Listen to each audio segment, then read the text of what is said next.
I love Lies of P. How much do I love it? I love it enough to platinum the game on 3 separate occasions, one of them on the PS4, no I don't recommend, and have beaten the game 7 times in total. Suffice it to say, I love me some Lies of P.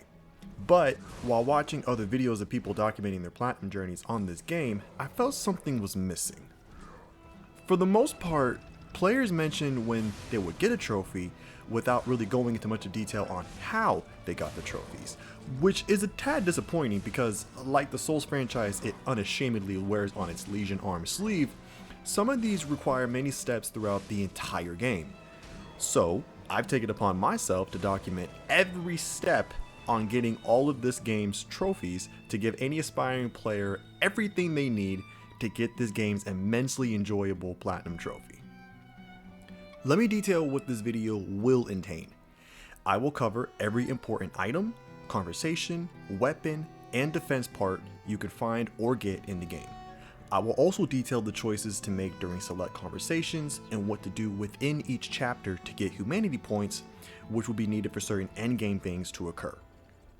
What this video will not entail. This video is not a boss guide. This video is going to be long enough without having to go into detail about the bosses. This guide will also not cover the documents you can find throughout the game, except for a few specific ones, which I will point out when we get there. Lastly, I will not be covering every lootable item you can find in the game, so no airgun fragments, no extra souls, no consumables, no throwables, nothing like that. Lastly, if video formats aren't really your thing, there is a link down below in the description that has a wonderful text guide on PSNProfiles for you to all go through. With that, let's begin. Begin the game by having a talking blue butterfly wake you up from your beauty sleep. After slowly walking along the train car, you choose your first weapon. One thing to note about the weapons, don't sell them. Keep all the weapons you find or buy in this playthrough, I mean it. I decided to choose the puppet saber, but feel free to choose whichever you like. As you're wrecking up shop on the tutorial puppets, you'll come across a puppet with his back to you.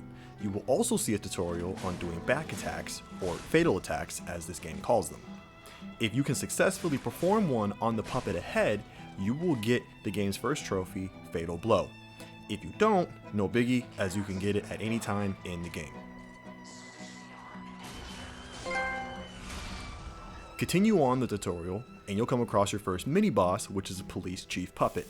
Take him out, and you'll automatically get your first defense part, the Workshop Union Lightweight Frame. As you continue along and get out of the station, there's a Stargazer, aka Bonfire, in front of you. Interact with it to repair it, and you'll get the Stargazer's Guide trophy. Keep on continuing through the level, and you will eventually come across the game's first merchant next to a Stargazer. There are a few of these throughout the game called Wandering Merchant, and what they sell is all exclusive to that location. With this merchant, you will see that he sells the other 2 starter weapons you didn't choose after you first woke up. You want to buy them here. If you can't, or don't want to just yet, that's fine, but make sure you come back here and buy them before finishing chapter 8. Anyways, for me, the 2 starter weapons were Wintry Rapier and Great Sword of Fate, which I bought right then, but the 2 weapons could be different for you. After the merchant, you will fight the game's first proper big boss, the Parade Master. Kill it, and you will get the Parade Master's Ergo, a quartz, and more importantly, the Parade Master trophy. As you make your way to Hotel Krat Courtyard, go right to find a hidden moonstone. These items are used to upgrade the non-boss weapons. When interacting with the door, you will have to do your first lie, which is to answer human. Upon doing so, you will get the trophy First Lie, as well as humanity points. When you get control again, you talk with Sophia, who is the person who lets you level up. Exhaust her dialogue and she'll give you the Moonphase pocket watch. Talk with Antonia, and she gives you an outfit as well as the show-off clothes gesture. Go on to the other side of the hotel and talk with Eugenie, and she'll give you a new Legion arm, the Puppet String. This ended up being the Legion arm I stuck with the entire game, as it can pull enemies to you, which can help with picking off mobs. Just like any good Souls-like, make sure you talk with all the NPCs at the end of each chapter and always exhaust all dialogue to progress their individual story threads. Once that's all taken care of, level up and prepare for the next chapter. Soon into chapter 2, you'll see a chest at the end of a street of enemies. Open it to get the LADA F-150 frame defense part. Make sure to open the shortcut on top of the rooftop so that you can easily get back up them. As you progress the rooftops, you'll see another ladder you can go down. This new street has a hidden moonstone as well as another shortcut to open. Continue on, and right before coming out of a building, you'll see a document for a frozen man's letter. Read it to the end and you'll get the remembrance gesture. Right after this, you'll come across a big puppet mini-boss. Kill it and open the chest next to it to get the life amulet. Right after this, you'll see another wandering merchant. The item you want is the electric coil weapon. Buy it if you can. This was a weapon I stuck with for about half of the game, as I decided on early that I was going to do an advanced build. Continue on and you'll come across your first dimensional butterfly. There's many throughout the game, but you'll only need to make sure you kill one of each color, of which there are 3. The first one will be a pink butterfly, and killing it will give you a hidden moonstone. Climb the nearby ladder down to the street and make sure you fully explore both ends of it, as you can find 2 hidden moonstones here and here. Also among the items on the lower street is a chest towards one of the dead ends.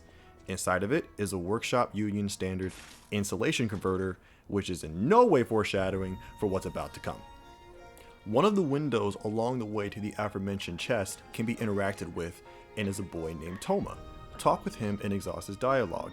It isn't super clear, but he actually has a side quest that we can do, which we can fulfill later. Speaking of side quests, we got a proper one from another window after going back upstairs and back on the main path. She's called the Weeping Woman, and she wants you to find her baby. Accept this quest.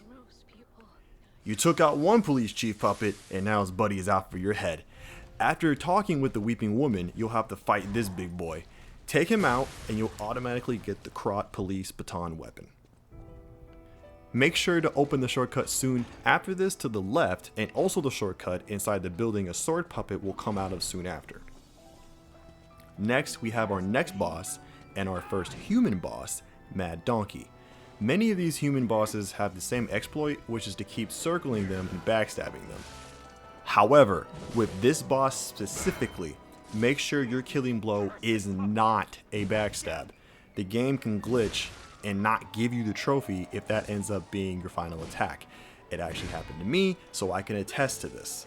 If it does happen to you, you'll have to make sure you don't kill him with a backstab in New Game Plus. After killing him, you'll get the Bastards and the Sweepers trophy and a very awkward cutscene with Geppetto. Dad, why do I look like a twink? Because, son, the internet needs another good boy. After the cutscene, Geppetto will give you the Legion assembly tool and increase your pulse cell limit to 4. Go around the cart to the left at the end of the bridge for a hidden moonstone. Continue on the level, being careful of those sword puppets. They will actively block your attacks and give you counterattacks, but they just so happen to be the ideal enemy for destroying their weapons. You need to do this once for a trophy, which I did here. It can happen at literally any time, and whenever that happens for you, you'll get the Ultimate Defense Technique trophy.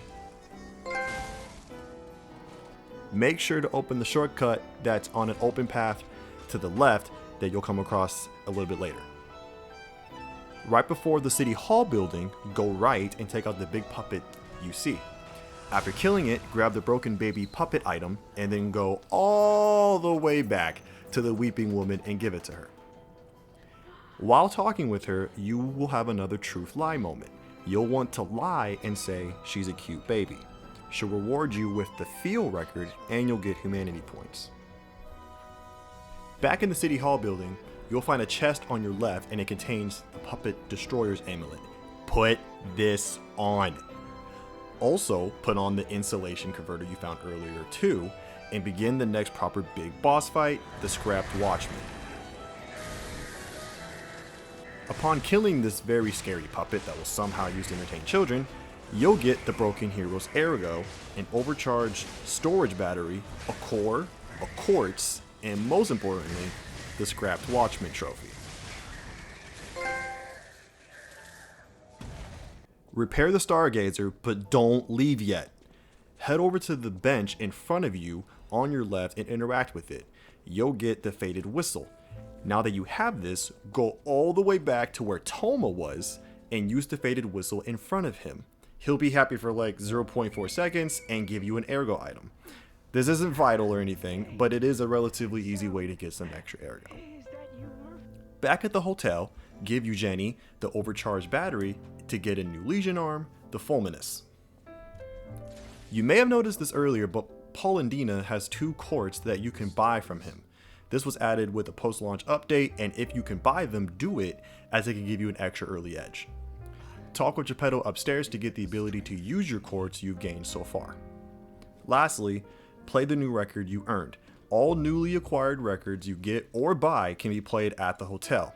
Listen to them, which you should anyways because they're all fucking fire, to the end, and you'll get humanity points for each one. Right before the short bridge, take a right and you'll see a ringing telephone. The person speaking to you is the self-proclaimed King of Riddles or whatever, and he asks you a riddle. You get the answer right, and he gives you a Trinity key that will open hidden Trinity rooms throughout the game. For the first riddle, the answer is human. You'll get the Trinity key after the call and humanity points. Continue on in this chapter, and after repairing the Stargazer, go up the stairs in front of you and go into the room on the left. There's a hidden open floor to go down. Do it, take out some puppets, and open the vault to get the Salamander dagger weapon. Continue on, and one of the items you'll see scattered will be a hidden moonstone. In the area with several puppets, you'll see a chest. Open it and get the Belford shock cartridge defense part. Soon after this, you'll be introduced to the double shield puppet mini-boss. When you kill it, you'll automatically get a Legion Caliber. Legion Calibers are items used to upgrade your Legion arms. After the next Stargazer, you'll see an open pipe in front of you. Go through it to a poison swamp area. At the very end will be a pink butterfly. If you can kill it, it'll drop a hidden moonstone. In this same area, with the pink butterfly, there should be an item around that'll be another hidden moonstone. Along the main path with the rolling ball of flaming death, make sure to open the shortcut on your right. From that shortcut, go forward and then right, and you'll see an item that should be a hidden moonstone. Backtrack from here and go right to an open area with a big puppet. Open the ladder nearby, but don't fight it yet. Go back to the flaming ball of lost souls. Make your way to the end of the tunnel and open the chest to get the fire axe weapon. Turn around and take the first left and you'll meet the red fox and black cat. I'm not sure if it's super important, but speak with them both just in case. Keep going on this path, and when you see a fork, take right.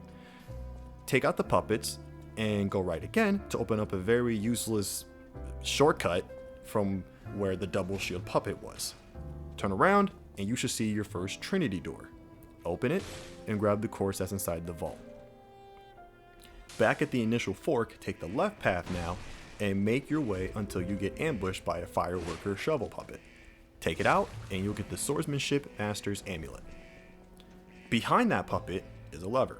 Pull it, and now all that acid where the big puppet was is all gone, and now you can go fight it without having your heart racing at 130 beats per minute. Before fighting this puppet though, get inside the factory and inside a small room. You'll see a ladder you can go down.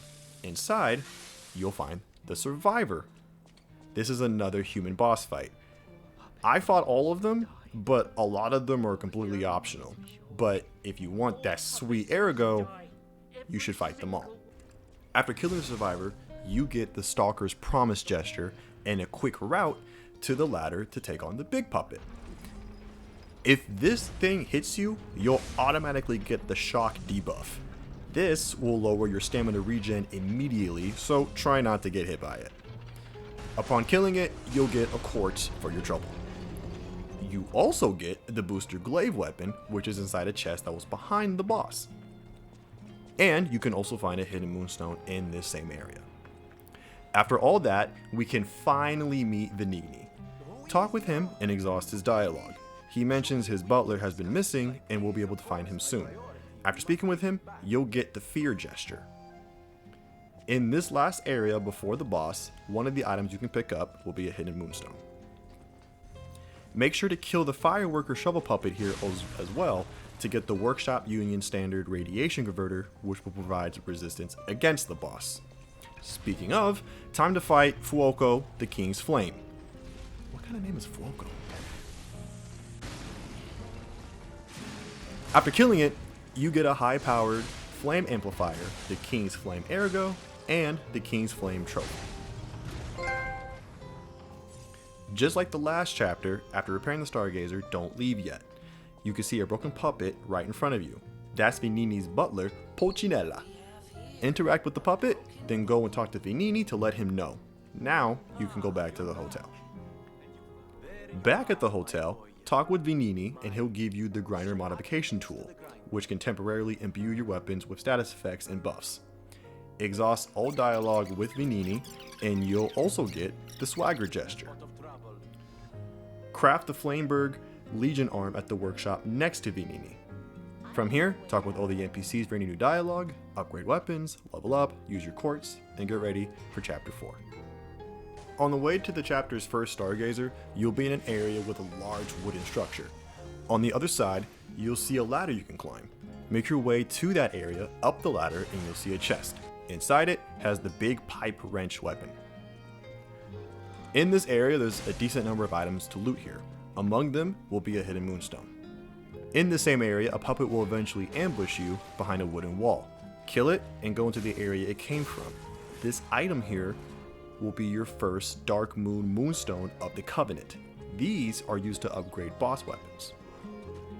Kill the Fireworker Shovel Puppet that comes after this, and it will give you the Carrier's Amulet. Now that you're in the chapter proper, you can make your way to the lower area. There are 2 pink butterflies here, and they both drop crescent moonstones. Continue along the main path and you'll see a very suspicious looking area. If you go to the puppets, you'll be trapped. I suggest using throwables to pick off a few first. You'll still want to go into this area because there's a chest on the left that contains the Workshop Union Standard Corrosion Resistance Converter, which you should put on immediately. You'll soon come across a new NPC named the Atoned. When talking with her, choose to give the Stalker's greeting so that you can get humanity points. After you fight your first carcass monster, there will be an item to loot. It is a hidden moonstone. As you continue on, you'll get inside a building that has an angel statue. Remember this statue. In this same building, you can take a right path and find a new NPC named Giangio. Keep talking with him and he'll give you a cube and a wish stone. These are used to give buffs to the specter you can summon during boss fights. Behind the statue that is behind Giangio is a chest. It has the Belford Break cartridge. After repairing the Stargazer inside the cathedral, you'll want to continue on the main path and... what is that? Okay then. Anyways, mosey on through the level, and after going up a ladder on the wooden beams, there's a hidden open floor behind some barrels and boxes. Be careful falling down. After you do, there'll be a hidden moonstone to loot. After the electric rolling ball of impending misery, there's a ladder on the right side you can climb up. After going up, race down the hall, and on the left is the second Trinity door. You don't have the key for it yet, but you'll get it later. Go across the first gap back on the main path and you'll see a giant brazier filled with fire. Interact with it to push it down and extinguish the acid pool down below. Clear the second gap and there will be a ladder on your left. Go up it and you'll see an item to loot, which is a crescent moonstone. Go back down and towards the other side of the corridor. You should see a lever to pull. This will create a shortcut back up to where you are using the platforms you see going up. Okay, this next weapon is a little tricky to explain. But go back to where you had to clear the second jump. Instead of jumping over it, walk on any of the squares and stay there. It will act as a platform for you to stand on. Ride the spinning wheel all the way to the other side where you'll see a wooden platform you can jump on. Make the jump, and inside is a small little alcove room with a chest. Inside it has the blind man's double-sided spear weapon. Carefully make your way down, and when you're back at the now extinguished acid pool, you'll see some now revealed stairs to go down. It leads to another room that has a chest containing a crafted cryptic vessel. Don't worry about this for now. Take the shortcut back up, but before the top, get off and take out the enemies inside another little alcove. There's another chest in here that has a Legion plug. These are used to craft new Legion arms. Take the shortcut to the top and continue on the main path through the door, which you don't need a key for, and you'll be greeted to a new shield carcass mini boss. Kill it and you'll get a quartz for your troubles. In the hallway right after this, take the right opening to open a chest that has a Krat supply box that will open back at the hotel. After repairing the Stargazer, go left and speak with Cecile. Accept to help her and continue on the main route. In the area with some carcass enemies, you'll notice some open floors around. You can fall down them to a hidden area. However, there are floor traps here, so watch where you step. Inside here is the second kind of butterfly, the purple butterfly. Also down here is a chest that contains a Legion caliber. You'll also find a crescent moonstone while you're making your way out of this area. After killing the deer head carcass mini boss a little later on, take the elevator up and you'll meet a new NPC, Alidoro. Besides having one of the most hilariously posh British voices I've ever heard, he also happens to be your boss weapon vendor. Oh, that's odd. I thought I was the only one with a sound mind here. But for now, when speaking to him, lie to him and choose Venini Works, and you'll get some humanity points. As you make your way through the rest of the chapter, you'll come across a room with a carcass enemy in it. In this room will be the Archbishop's Holy Mark item, which is what Cecile's looking for. Also in this room is a vault that has the Workshop Union Strengthening Frame defense part. Towards the end of this area is another giant brazier to push down. Right after this, you'll see a ladder to go down. At the bottom is a chain you can yank, and it'll open up a shortcut from the Stargazer to the boss.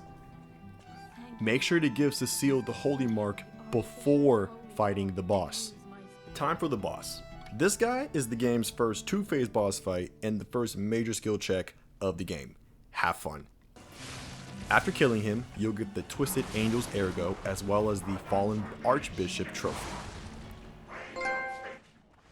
Repair the Stargazer, but don't leave just yet. Go back to where Cecile was, and in her place will be an item to loot. It contains Cecile's written confession letter and the Divine Service record. Read the letter to the end and you'll get the pray gesture. Remember that angel statue from before? Well, now that you have the pray gesture, make your way back to it and do that gesture right in front of it. Doing this will get you some humanity points. Now we can leave this chapter, but before going to the hotel, go to the first Stargazer in chapter 3 to speak with Alidoro again. He's in the room that contains the hidden open floor to get the Salamander dagger. Lie to him again by choosing Elysion Boulevard to get some more humanity points. He'll still end up in the hotel even after this lie, so nothing to worry about. Okay, now we can finally go back to the hotel. First thing is to give Paulandina the Krat supply box you found. This will expand the items he sells. Among them is a quartz and a red apple. Buy both, especially the red apple. Craft the new Legion arm. Choose any you like. Make sure to talk with Venini and give him the crafted cryptic vessel you found. He's able to decipher any vessels you find in the game. They all contain clues for you to find hidden valuables throughout the game. The first one needs you to go back to chapter 2, so let's do that right away. Go to a Stargazer that's close to the bridge you fought Mad Donkey on. There's a dangling puppet with a sign on its neck. Use any throwable on the puppet and it'll drop another note.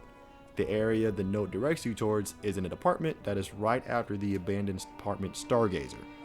Cross the short beam and to your right is a door you cannot open. Inside the place is a vault that contains a quartz. You have now completed this vessel's quest.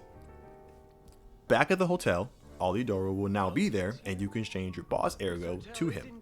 You can choose between either a weapon or an amulet. For this playthrough, make sure to always exchange for the weapons. The amulets weigh like 1,000,000 pounds anyways and would only be a hindrance for you at this point.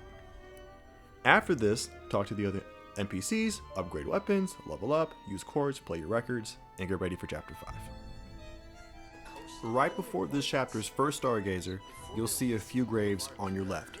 Interact with one of them to get the smiling bunny mark. This will be important to have later. Soon after the stargazer, you'll see a fork in the road. Take the right path, and at the end lies a chest that has the acidic crystal spear weapon.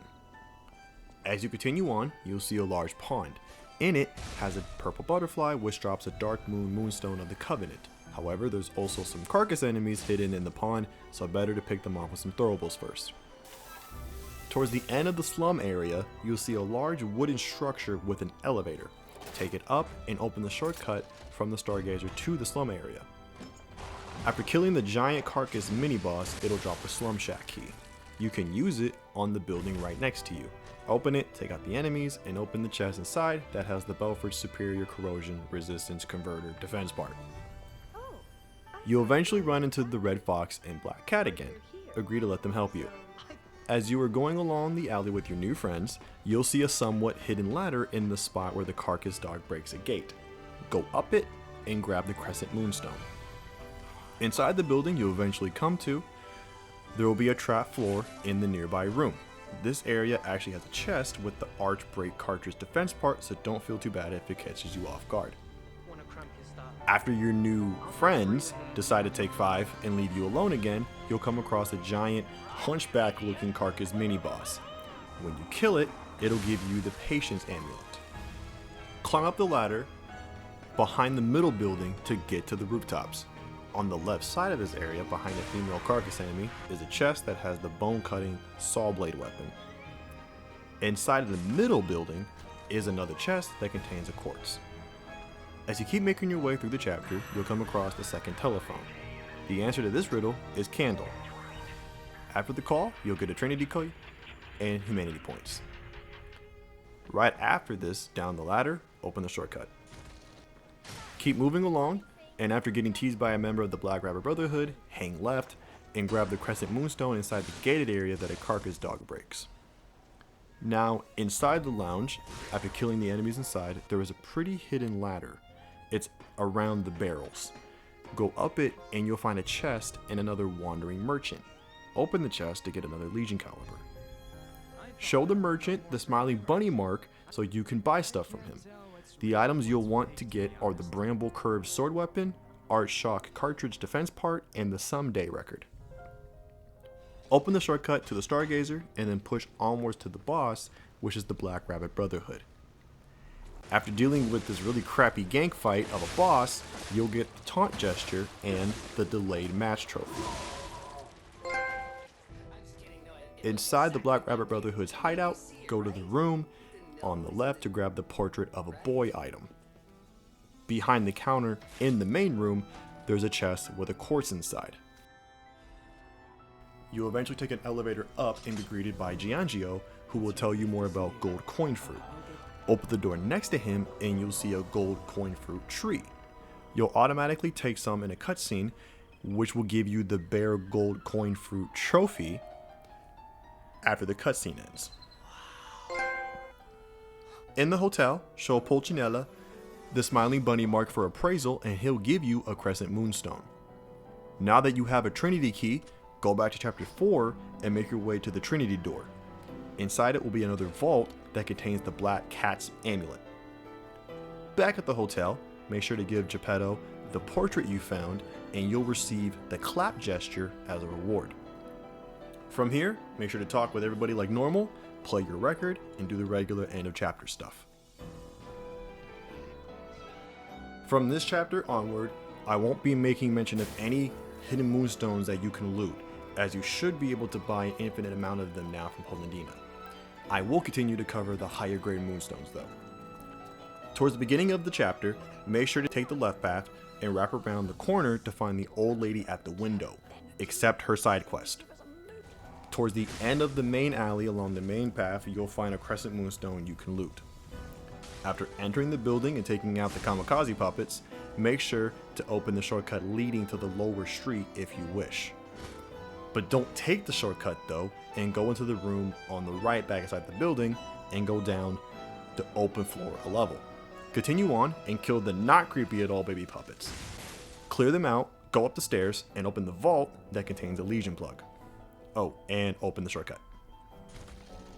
On the street, try to take out the rifle and spinning puppets. If you can manage to take them out, they are all guarding a chest that has the dancer's curved sword weapon. I'd recommend using throwables. You will soon have a forced boss fight against a human boss named the White Lady, racist. She is one of, if not the only boss in the game that will actually parry you. So be careful against her and try to get those sweet, sweet backstabs. After taking her out, don't go inside the tunnel with the Stargazer, but go forward to a courtyard. It'll have a pink butterfly that drops a crescent moonstone. This area also has a shortcut that would put you behind the rifle and spinning puppets from earlier, but I don't know how much that would actually help though. Back at the Stargazer, talk with Julian the gentleman nearby and agree to help him. As you make your way in the sewer pipes, you'll see a path on the right. Ignore it and keep going straight. If you look down, it looks like a long fall, but there's actually a puppet you can get a plunging attack on. If you can manage to land it, you won't take any fall damage. This new path leads to an area with a large puppet at the end to kill and a quartz inside of a chest. Back on the main path inside the pipes, you eventually get to a spot where a rifle puppet will bust open a door. After taking the puppets out, go in this room and kill the baby puppets inside. They're guarding a vault that has the arch heavyweight frame. After this area, you'll go down some stairs. Keep straight and you'll get to another shortcut that leads back to the first Stargazer. And there's also a Dark Moon Moonstone of the Covenant to loot. You may have seen it along the way to this shortcut, but if you circle back, you'll see a puppet in a black dress. Grab the wedding ring item next to it. This is what Julian wants. Right next to the shortcut to get back to Julian is a Crescent Moonstone to loot. Give Julian the ring. Lie to him and choose "I saw the message she left saying she loves you," and he'll give you back the ring, and also you'll get the sad gesture. Okay, now comes the most annoying part of the game that I am not afraid to say that I cheese every single time. Along this wide street, there are flamethrower puppets and more of the spinning puppets. Running into them is a recipe for disaster, so I recommend using more throwables if you have them to pick them off.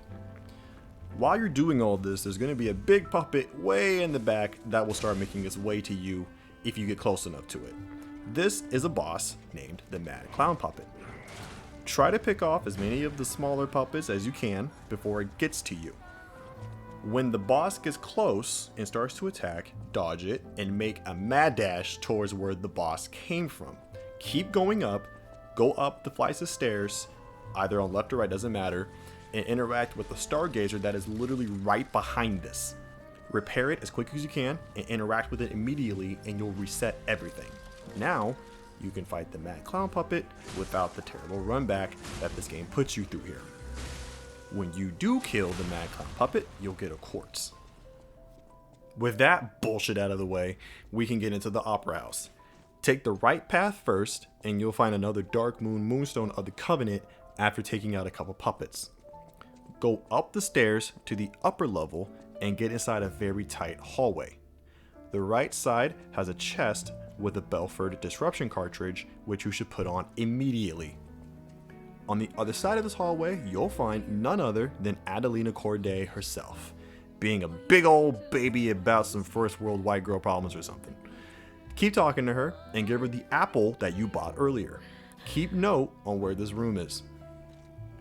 From the start of the Opera House, go left now. There's nothing on the upper floor except for an extra enemy, so you can take it out if you want some extra ergo. Otherwise, nothing else is up there. But there's something to mention about these smaller puppets. So you may have noticed that they have some yellow strings on them. That's because that they're being controlled by the spider lady puppets. When they're under this control, they seem to have hyper armor, inflict disruption with all of their attacks, which will kill you if that bar gets full, and they seem to hit a bit harder. But if you either take out the spider ladies first or get the smaller puppets far enough away, those yellow strings will be gone and they'll be able to be staggered like regular enemies and they won't inflict disruption on you. Just a little tip that I noticed for those that are getting annoyed with those enemies. Anyways, continue on, go down some stairs, and go into an open passageway on your left. At the end of the short path is a chest with a technique amulet. Right after this will be a giant ballerina puppet mini-boss. Kill it and go into the room it came out of. There's a vault in here that has the exploding pickaxe weapon. Keep moving on and you'll find a crescent moonstone to loot. You'll now see a swinging, flaming chandelier. Behind you, though, is a shortcut to open that leads to the Stargazer in front of the Opera House. Before fighting the boss, though, go down the area with the chandelier and turn around. You'll see the third Trinity door. Keep note of this. Take a left to get out of this area and then take a right. You'll see an open doorway, but before going through, open the shortcut that you'll see on your right. Now be careful dealing with these enemies in here. All of the puppets will be controlled by the spider lady puppet upstairs. When these guys are all dealt with, open the vault and grab the incredible Venini collection box inside. Make your way to the other side of the hallway and go up the stairs and kill another giant ballerina puppet mini boss. And also take out the spider lady puppet. But be careful, because there's some smaller puppets up there too that are hiding up on the ceiling, and they won't come down until you get closer to her. In this new room, there's a short ladder to go up, which has a chest containing a jeweled cryptic vessel.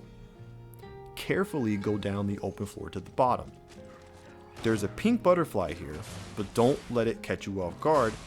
There's also 2 rifle puppets just outside this room, ready to wreck your day. Open the shortcut to make your way back to the Opera House and to the boss. When you finally kill Where Art Thou Romeo, you'll get the Burt White King's Ergo and the King of Puppets trophy.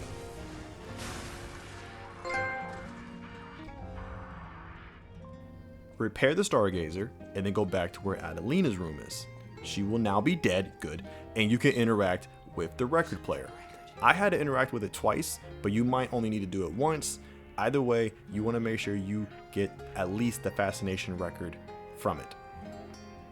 Back in the boss area, push forward a little bit further after the Stargazer, and Big Daddy G will be there.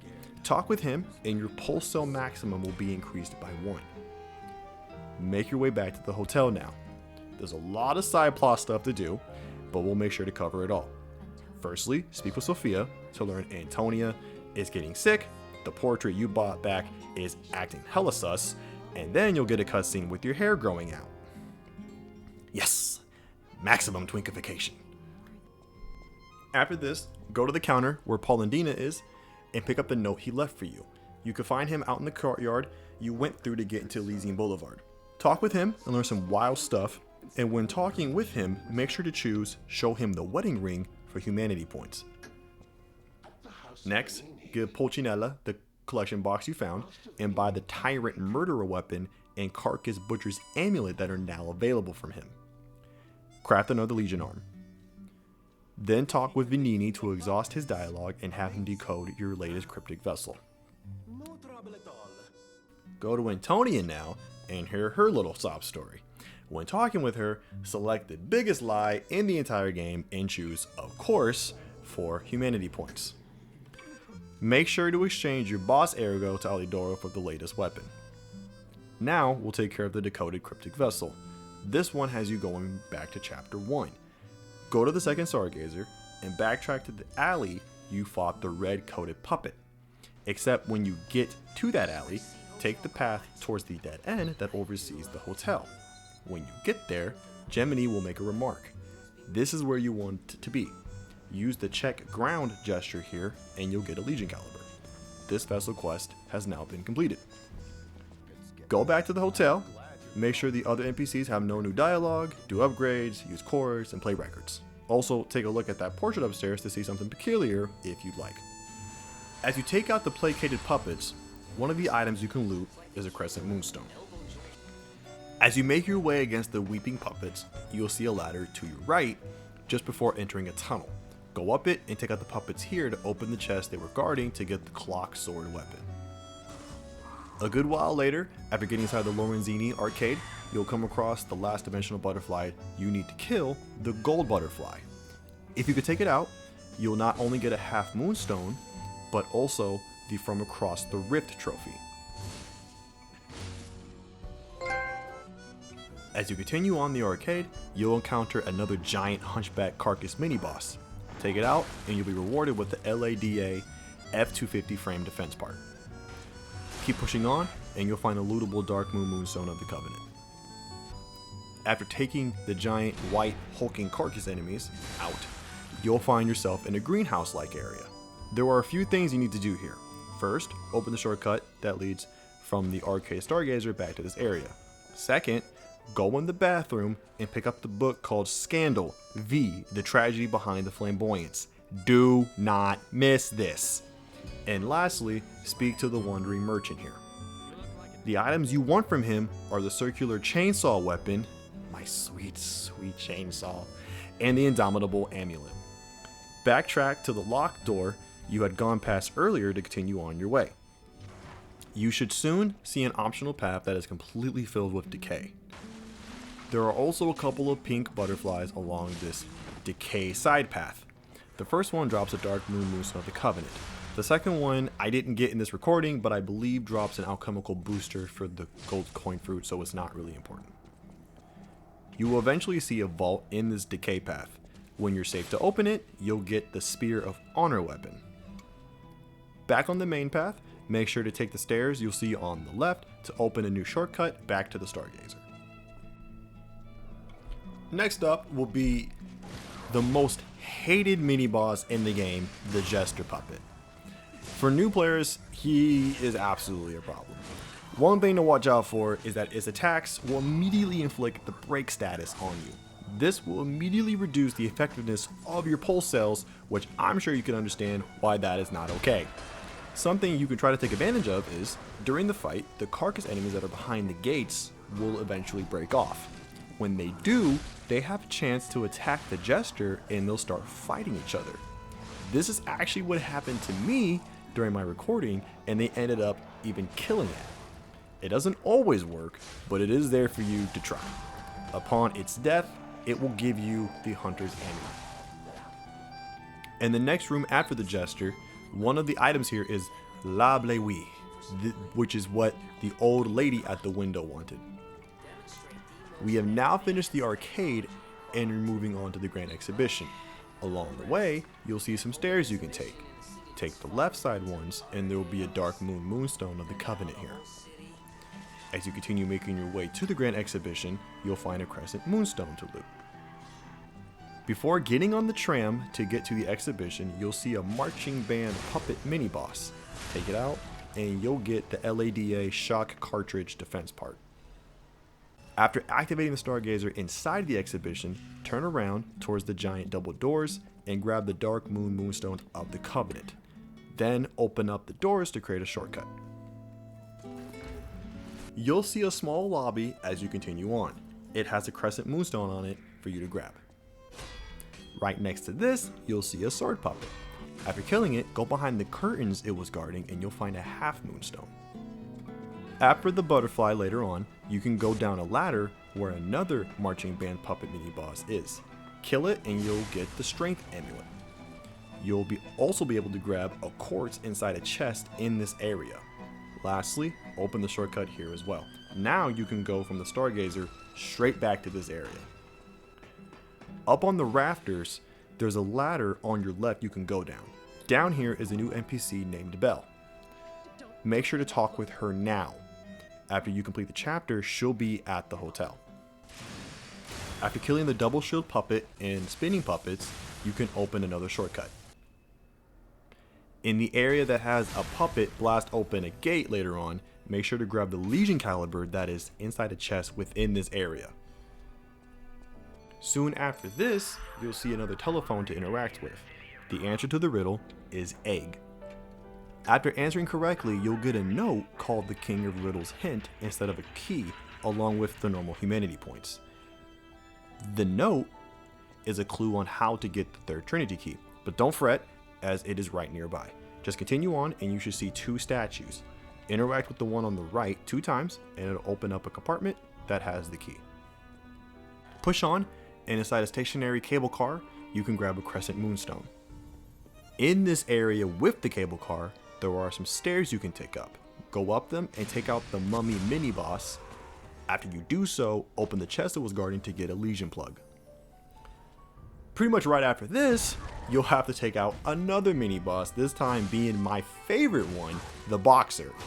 I would say watch out for his drop kick and elbow drops, but they are a sight to behold and almost worth getting hit by. Anyway, once you kill him, you'll get a Elysion Caliber. In this last area before the boss, go right to open the shortcut back to the Stargazer and open up the chest next to it to get the sturdy Krat supply box. Time to take on the champion Victor. Even though this is a 2-stage boss fight, technically, there's only one health bar in this instance, which can explain why he might feel or seem incredibly tanky. Once you beat him, you'll get the Reborn Champion's Ergo after a cutscene and conversation, along with the Champion Evolution Trophy. Speaking of conversations, it is now time to finally meet the mastermind behind what is going on here, Simon Manus. As you are speaking to him, make sure you choose Hope of a Cure to get humanity points. When the conversation concludes, you'll get a Sentence of Mercy key. The door for this key is right before you fought the Boxer mini-boss, so make your way back there. Once you open it, you'll automatically get the respect gesture. After speaking with Sophia here, travel back to chapter 6 to give the old lady at the window the La Bleuie, and she'll give you a Venini commemorative coin in exchange. Next, go to the Trinity door in this chapter, and grab the quartz and Belford's Superior Radiation Converter defense part inside the room's vault.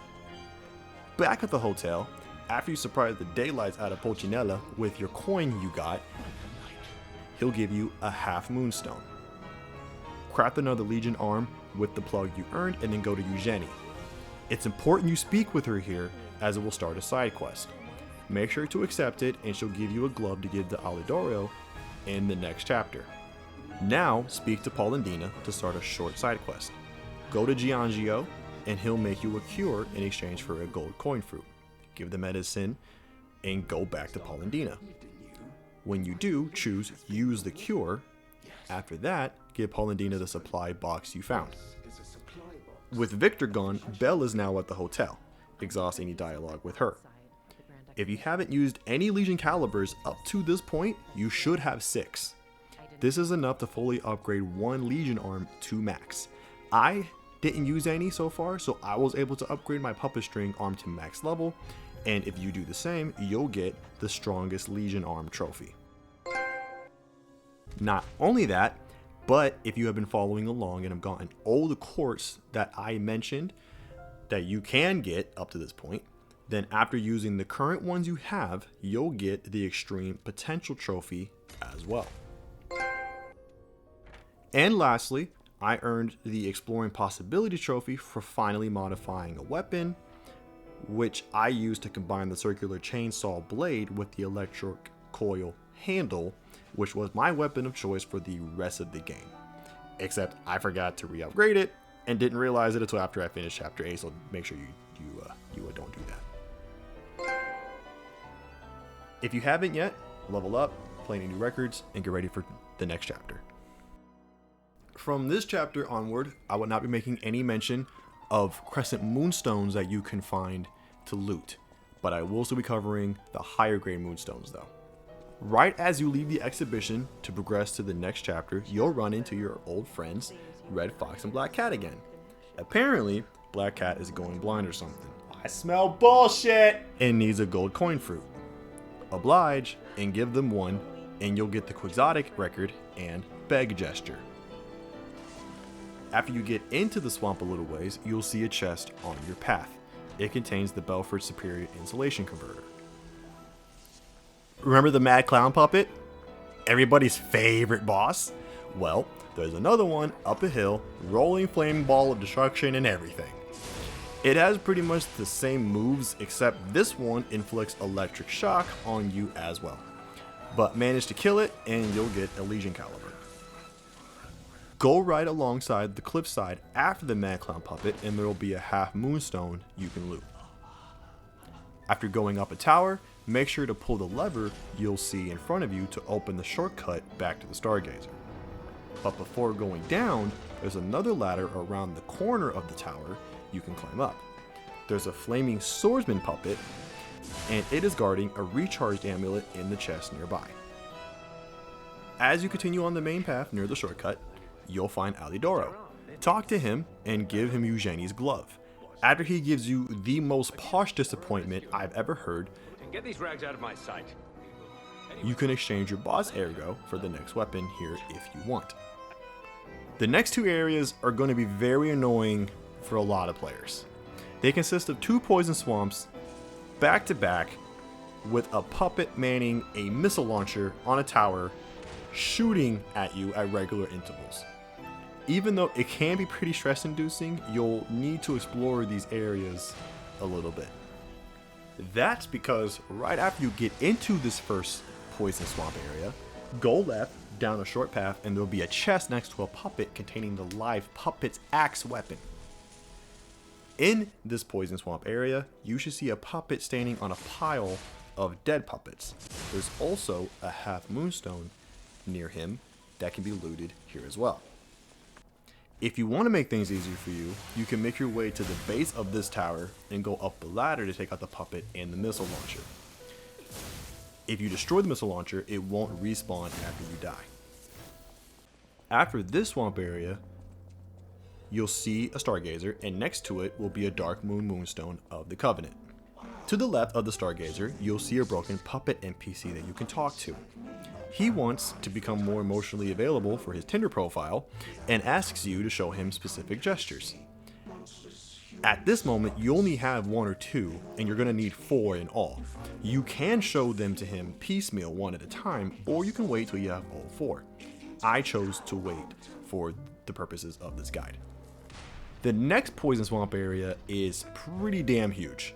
This area contains 2 puppets of the future, several dimensional butterflies, which there are at least 1 of each color, a tucked away human boss, a Venini collection box, and several other items scattered throughout.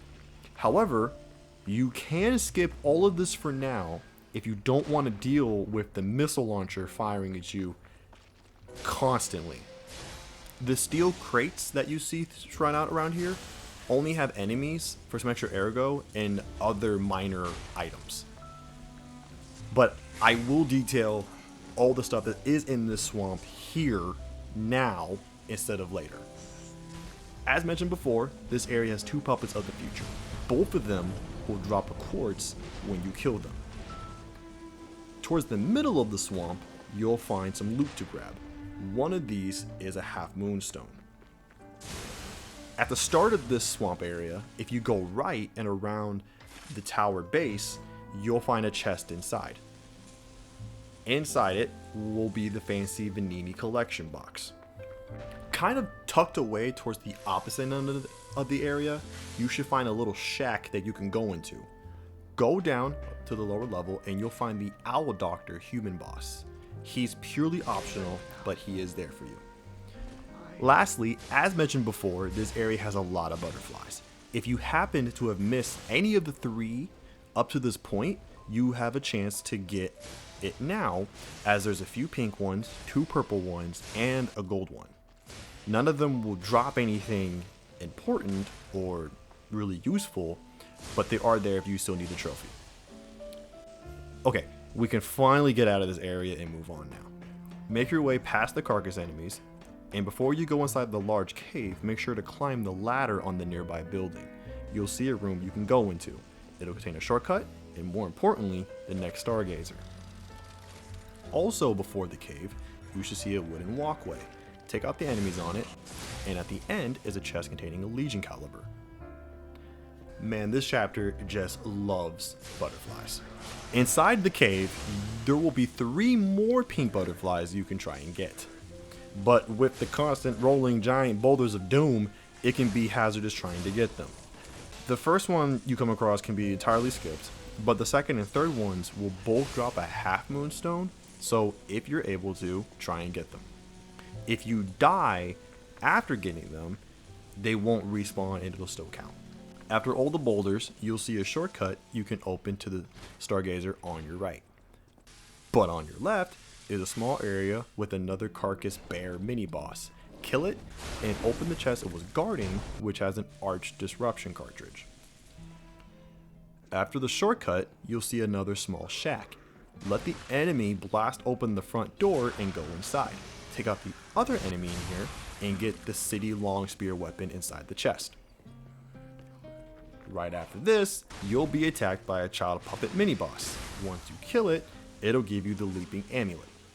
You have now made it to the tower with the second missile launcher. The missile launcher is up the stairs and you can now enact your vengeance on it. Make your way to the bottom of the tower and you'll see a chain you can pull down. This opens a shortcut to the second swamp area. And with the missile launcher gone, you are now free to explore and get everything you want without having to worry about the missile launcher. Back on the main path, you'll get to the next Stargazer. From here, turn around and go the other way towards a closed gate. You'll find a new NPC named Rookie Explorer Hugo.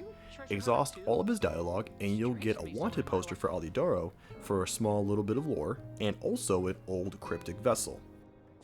Now it's time to fight the boss, the green monster of the swamp. Both phases are pretty tanky, and if you're like me and forgot to re-upgrade your weapon after you assemble the new one, the boss is even harder. But when you finally do defeat it, you'll get the puppet devouring green hunter's ergo, as well as the puppet devouring green monster trophy. Right after killing this boss, Alidoro will pop out of thin air. Have a brief conversation with him and go back to the hotel. Speak with Eugenie and lie to the poor girl by saying he was happy. This is important for her side quest. The only thing you'll get for now though is humanity points. Next, give Pulcinella the collection box you found. His shop will now contain the pistol rock drill weapon, the transformation amulet, and the blue guardianship amulet. Grab all of these if possible, at least the weapon. Talk with Venini after this to progress the plot and also have him decipher your vessel. Speak with Polendina to find out Antonia is going to be A-okay for now and see that he's all happy for now. Follow up on this good news by speaking to Antonia. After speaking with her, you'll watch our boy tickle the ivories and get rewarded with the greet gesture and humanity points. Talk with Alidoro after this and exchange your latest boss ergo for the next weapon. Also make sure to talk to him about the wanted poster. Make sure you speak to Belle and accept to help her. Now we'll take care of the deciphered vessel. Go to the first Stargazer in chapter 5. Take the shortcut down to the slum area. Remember where that giant carcass mini boss ambushed you? Okay, so instead of going through the wooden fest towards the main path, keep going straight up a small hill. You should find an NPC who will give you a key. It opens the door that's right behind you. Inside, you'll see a chest that's staring you right in the face. If you think this looks like a trap, that's because it is. There's a trap floor right in front of the chest. But if you want to get crafty, you can walk around the trap floor area and open the chest, which contains Elysion Caliber and the Life Amulet +1. If you do this, you actually will get unique dialogue for doing so. But you can still go down the trap floor and get a little bit of extra ergo if you like. But with that, this vessel quest is complete. Go back to the hotel and talk to anyone else you haven't yet, level up, upgrade, use quartz, and play your new records to end off this chapter. The first thing of importance won't happen until you activate the first Stargazer inside the station. But soon after that, you'll see a little decayed-filled area to your left. Deal with the enemies in there and you'll be free to open the chest that's in the back of this spot. It'll contain a quartz. As you keep moving on with the chapter, you'll come up some stairs. Make sure to open the shortcut in front of you that leads back to the Stargazer. After taking out some more enemies, you'll come across a new mini-boss, the Scorpion. The biggest thing to worry about these guys is that their arms and legs are protected with armor, but its head is unprotected, so you could just focus your efforts there instead. After killing it, you get the Murderer Puppet's amulet. Staying in this area, go towards the right inside a train car, and as you run across it, you should start to get a sense of deja vu. That's because this is the same car you woke up in at the start of the game. Oh, how far we've come. Besides the nostalgia, there's actually an item a bit hidden here. Smash the barricade behind where your starting chair was. No, you couldn't smash this at the start of the game, and you will eventually get to a vault. Inside of it is the LADA brake cartridge. Back on the main path, you should see another shortcut at the other end. Open it for a quick route back to the Stargazer. After this, go down some stairs and immediately turn around into an open train car.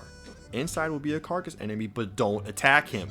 It's actually not an enemy, but an NPC called Infected Man. Speak with him, and he'll give you a letter to give to Belle. Yes, this is Atkinson. Now, I don't know if you can attack him after getting the letter, nor do I know what happens if you do. I never tried it, and you shouldn't either. Go to the other end of this alley into a little maze-like area. Take out the infected baby puppets, and at the end will be a chest with the Master Chef's knife weapon. With all this done, now we can continue back on the main route. But don't get too comfortable, as it's time for another Survivor boss fight. This one is not optional. And this one is also the worst one of them all, at least to me. Robber Weasel is the hardest one to get backstabs on, at least for me, and is always jumping backwards, making charge attacks a pain to land. But you do have to defeat her to continue on. And she doesn't even drop anything super important. Make sure to go inside the bathroom inside the station, as there will be a Dark Moon Moonstone of the Covenant inside. After repairing the next Stargazer, but before leaving the station, take a left and you'll see the door for the 4th Trinity room. Remember this spot. Now that we are out of the station, this area should also be reminiscent to you. The important item here is on the far left side. At the end of the path is a chest with the coil Mjolnir weapon. I do not know how to say that right. But you'll have to deal with a corrupted Red Jacket puppet first. This puppet is one you need to take great caution against. If you get it staggered, back the fuck up. Tentacles will start flailing around everywhere, and if you are too close, they will catch you and you will most likely die. I have died more than once to this surprise bullshit. With that said, keep pushing on and you'll see a big carcass enemy banging on a door. This is another mini boss you'll need to kill. Once you do, you'll get another Legion Blood, which is actually the last one you should need to craft all of the Legion arms. But before going inside the building, go right into a small square and grab the Half Moonstone. Inside the building, you'll encounter another wandering merchant. This one sells a good few useful items, namely a Legion Caliber, the military shovel weapon, and the LADA large capacity corrosion, insulation, and radiation converters. They are all pretty pricey, so at least buy the weapon and whatever else you can before moving forward. After the big infected puppet and carcass enemy, don't forget to open the shortcut back to the Stargazer. Pass through a couple buildings and you'll fight another mini boss. Deal with it and you'll get the Arch Extra Heavyweight Frame Defense part. The next item requires a little bit of precision, some platforming precision. After repairing the next Stargazer, you'll have to go inside a building with alchemist enemies to deal with. At the top of this building, take out the Fire Breather alchemist. If you look down, you'll see another Fire Breather. Go down there and take him out, preferably with a plunging attack, and then go back around the way you came on this lower level. At the end, fall down to the rock platform to your left, and you'll now be able to open the chest that's here. Inside of it is the special Krat supply box. Take the ladder behind you to get back up to the top. When you get back up to the top, grab the Dark Moon Moonstone of the Covenant while you're at it. Now go around the corner again at the top level, and you'll soon see a shortcut that leads back to the Stargazer in front of the building. It's time to fight the next boss, the Walker of Illusions. This boss can be pretty troublesome for some people, as she is a faster and stronger version of the mummy enemy, essentially. To make matters worse, she has an attack that can inflict disruption while also completely shaking off her stagger meter if you have managed to get her in range of that. But persevere and you'll be rewarded with a Legion Caliber when you manage to kill her. As you get back on the street after the boss, grab the lootable Half Moonstone. After you repair this chapter's final stargazer, don't go forward, but backwards as if you were heading to the station again. If you keep following the path, you'll get to the 4th telephone. This is actually the same one that was inoperable during the first chapter. The answer to the riddle is ergo. After the call, you'll get the next Trinity key and humanity points. If you go towards the other end of this alley, you can get a half moonstone at the end. But you have to deal with disruption crystals and another corrupted red jacket puppet, so tread carefully if you choose to do this. With that taken care of, it is now time for this chapter's final boss, the corrupted parade master. This boss is largely the same as before, but it does have a few extra attacks and will summon a minion at certain times in the fight. But it really isn't too different from fighting it the first time. After killing it, you'll get a quartz, a full moonstone, which lets you upgrade a normal weapon to +10, and the corrupted parade master trophy. Make your way to the hotel, and you'll find it has been completely trashed. That's because the hotel was ambushed while you were gone. I swear, I leave 5 minutes, and this is what happens! Talk to Sophia, and then go upstairs to where Geppetto was. Go straight to Antonia to progress the plot. After speaking with her, you'll get the anger gesture. We're going to want to talk to pretty much everybody here at this point. We'll start with Belle. Make sure to choose he was killed in action fighting a puppet. This will reward you with the Y record and also humanity points. Next, we'll talk to Polendina to give him the supply box you found. The shop will now have another quartz, a Legion caliber, and the rusty cryptic vessel to buy. At the bare minimum, buy the cryptic vessel. With vessel in hand, we'll talk to Venini now. Exhaust all of his dialogue and have him decipher the vessel. It'll need you to go to chapter 8, but we won't do that just yet. Before that, we'll take care of more things at the hotel first. Go and craft your, hopefully, final Legion arm. If this is the last one you need, you'll get the Legion arm collector trophy here. Go talk to Eugenie next, exhaust all of her dialogue too, and have her upgrade your weapon. If you manage to either stick with the same weapon to this point, or at least have a +9 weapon of some kind, you can now upgrade one to +10. If you do so, you'll get the strongest normal weapon trophy. If you can't get it here, that's fine. You'll have more opportunities to get this before the game's end, and you can also do the New Game Plus. As a little bonus, you can go and talk to the Giangio to hear him act like a little baby. With everyone spoken to, go back to chapter 9, inside the Krat station. Go and open the Trinity door with the key you now have. In the vault that's inside, you'll find a carrier's amulet +1. Now we'll take care of the vessel quest. Go to where rookie explorer Hugo was in chapter 8. The door that was previously locked is now open. Unlike the other vessels though, this has a full-fledged path with enemies, mini-bosses, and even quartz to find. Make your way through this new area, and inside of the second shack, you can go inside of. There should be a chest surrounded by a couple enemies.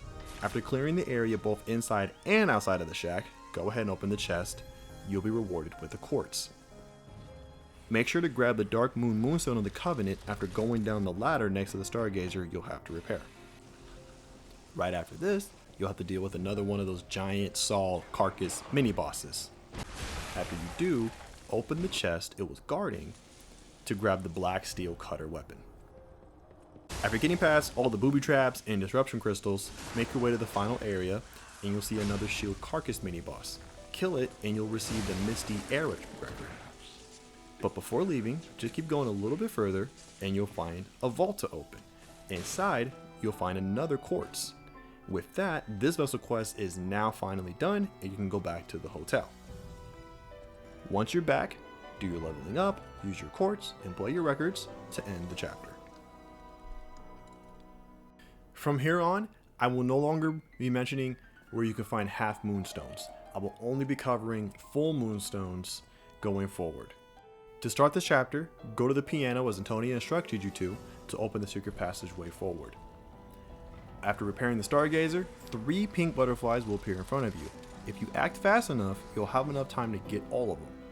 Of the 3, you want to get the one that will be moving more towards the left. This one will drop a full moonstone of the Covenant, which will allow you to upgrade a boss weapon to +5, which is the max level. After dealing with the butterflies, you should see a path to the right up a short hill. One of the lootable items here is a Dark Moon Moonstone of the Covenant. Back on the main path, you will get ambushed by another one of those marching band puppet mini-bosses.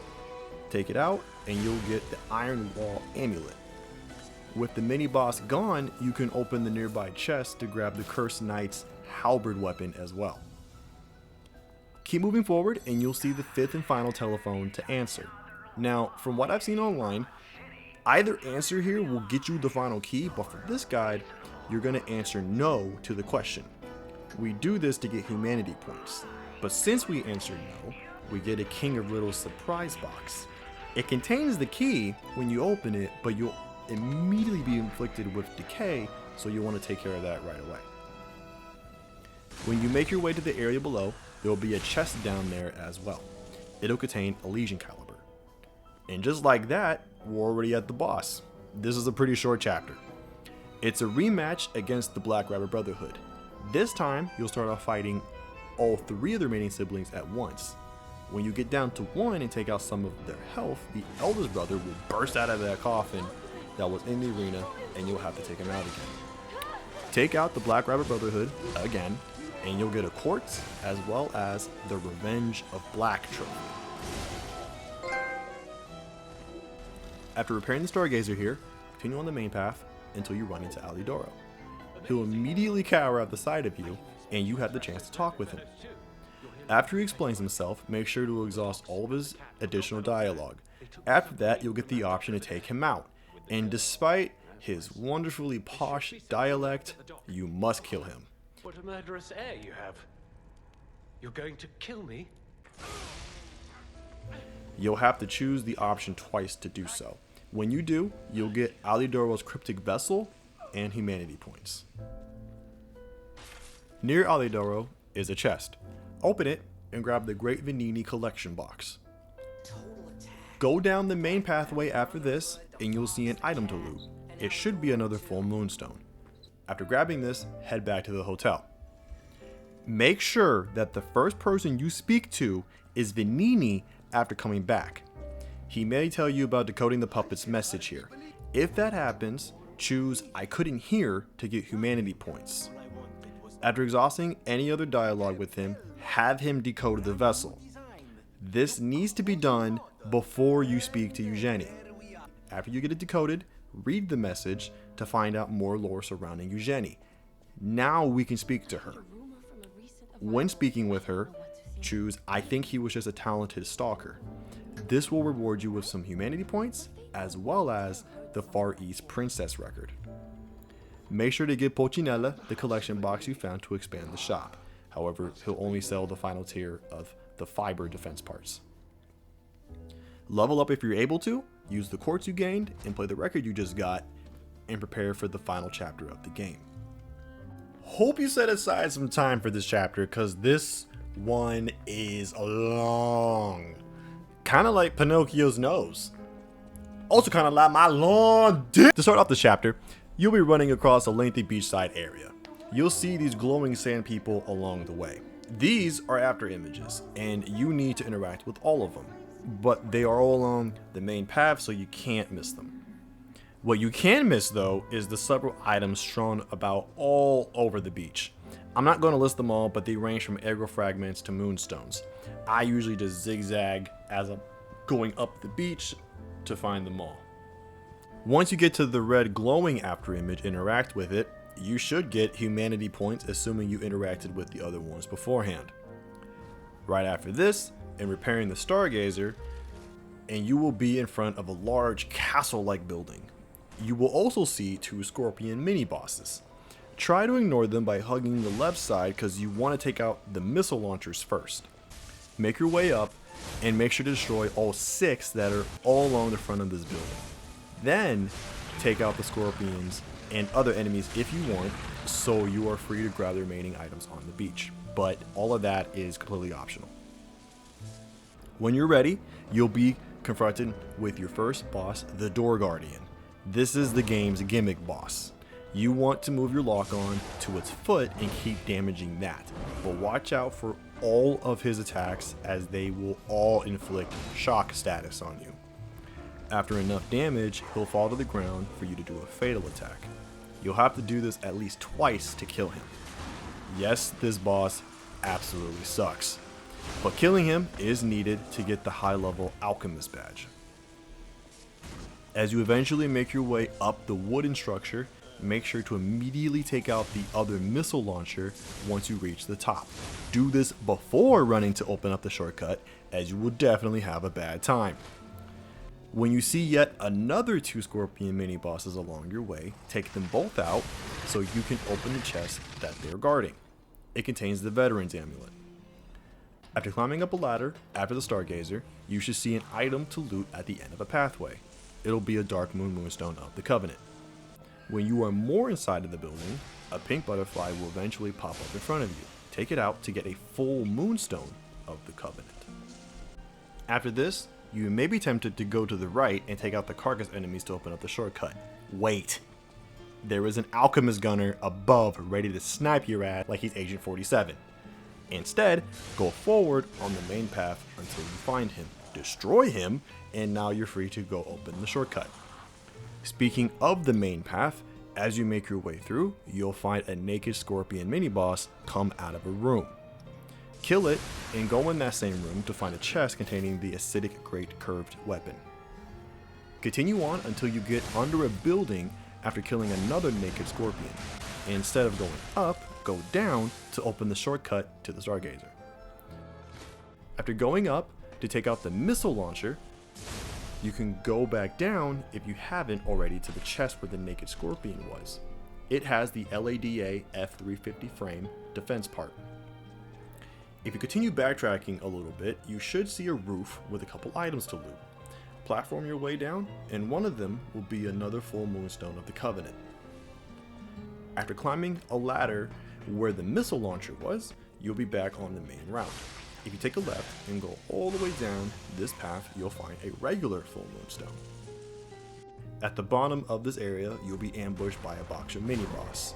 You have to take him out to move forward, but he doesn't drop anything, unfortunately. From here, there's a couple things you need to take care of. The first thing is to open the final Trinity door that you should see here in front of you.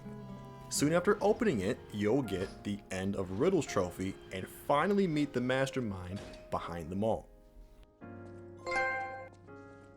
The Riddle Master will ask you one more question, and for this one, choose Human. This will net you humanity points and also a quartz. When speaking to the Lunatic Mastermind, make sure to read the document you found back in Chapter 7 about the V tragedy. Even if you did read it over, I usually open it up and go through it again just in case.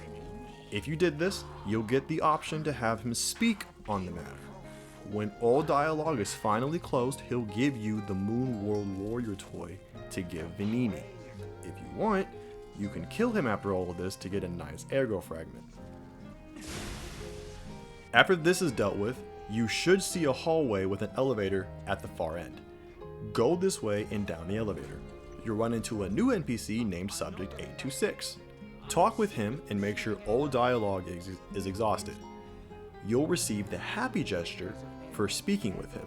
Also, and I don't know if this is needed, but I like to think so, go down the hallway the NPC is in to open the giant door. This leads back to the Stargazer, but also, in my headcanon, allow Subject 826 to be free. Back to the area with the Boxer, go up the other elevator, but jump off halfway. Fall down to the lower level and open the chest here to get a Legion Caliber. After crossing the bridge at the top, go left to open a shortcut to get back up here. You'll soon run into Black Cat. You can fight him for some ergo if you want, or you can give him a gold coin fruit and he'll let you pass. For this playthrough, we'll skip the fight and move on. Now we come to a pretty crummy area. This entire next area is shrouded in fog and is a bit of a maze. There's a lot of items to loot here, but I'm not going to list most of them as they aren't too important. But I will say that at the start, there is a room to the left that has a Dark Moon Moonstone of the Covenant. When you finally get yourself to the upper level, immediately open the shortcut you see in front of you for a quicker way up there. On this upper area, go to the other end and then down a pathway where a corrupted red jacket puppet is. Kill it and open the chest it was guarding. You'll get the mechanical cryptic vessel. Before going up the other path, bait out the carcass enemy that is pretty well hidden within the fog. This is because a jester puppet mini boss will come flying down the stairs and you really don't want any other enemies to deal with. But take it out and go up where it came from to find a lever to open the pathway out of the maze. But before you can finally get out, you'll have to kill another child puppet mini boss. But at least this one will give you a quartz after you kill it. Deal with some more enemies and you'll open up a shortcut that leads down to the Stargazer at the start of the maze. Continue on and you'll have to fall down a couple levels. At the bottom, you should see some disruption dogs. Deal with them so you can open the chest in this area, which contains the Red Fox's amulet. Fight a couple of Cane Alchemists after this, and then go down a ladder to grab a full moonstone. While you're down here, go into a path you should see in front of you that has a bunch of falling spikes. Make your way to the other end to grab the quartz inside a chest. Back on the main path, you'll be ambushed by a new carcass mini boss that holds a giant something. This guy also inflicts shock, so be careful with it. When you take it out, you'll get Elysion Caliber. Continue on your way and prepare yourself for arguably the hardest boss in the game, Laxasia. There's no two ways about it, Laxasia is tough. Even with the Spectre, she's tough.